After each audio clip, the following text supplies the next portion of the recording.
Okay, so this is the last part of question 12a in 2017. We're looking at what the tension is. So there's the tension. It's a force that's going that way or that way, I guess. Both ways. It's the what's the tension in the cable due to the sine and the bar. Okay, so essentially there is 678 newtons pulling downwards at a distance of 1.2 meters from the wall. Now, this is a weird way of doing it. We're assuming the bar is negligible because for this wire, for this cable, all it cares about is how much is it getting pulled down by, right? So what we're saying is that there is essentially 678 newtons pulling down at a distance of 1.2 meters, all right? So we know that the total moment, which is equal to the force by the distance, the total moment is 678 newton meters.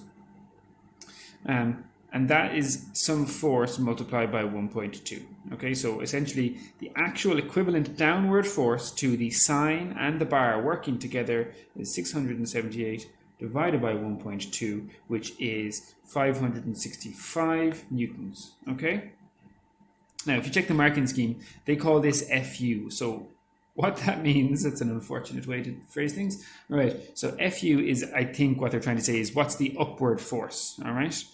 So essentially there is some upward force there that is balancing out this 565 newton meters downwards. Just so we are very, very clear.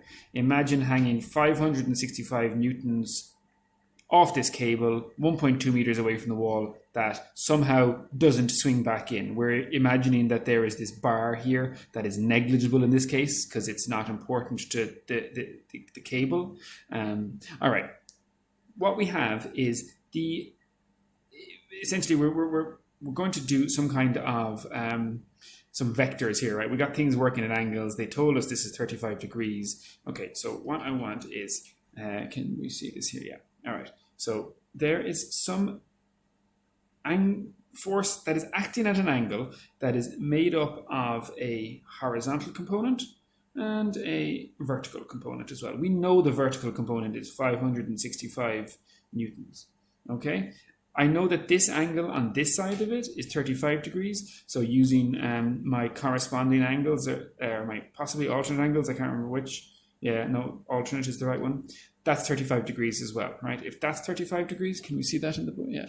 If this one up here is 35 degrees, then these two horizontal lines we're making our Z like we have for maths, then that's 35 degrees here as well. Okay, this 35 degrees, this is my opposite. I want to know this. What is the force acting in the cable? Let's call it F. The marking scheme calls it T, the tension. That's a force, all right? So it's my hypotenuse. So I know that I'm using opposite and hypotenuse. That's good old SOH, SA, from the SOHCAHTOA. So my sine of theta is opposite over hypotenuse. Okay, in our case, that is sine of 35 degrees is 565 divided by T, the tension that I don't know. Okay, so rearranging that, I can multiply both sides by T and divide both sides by sine of 35. It tells me that the tension is 565 divided by the sine of 35 degrees. Okay, so 565 divided by the sine of 35 degrees gives me 985.04. All right, so that's, does it say to the nearest?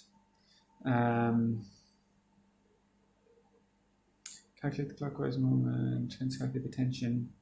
No, let's go, so 985.05 newtons. Okay, 985.05 newtons.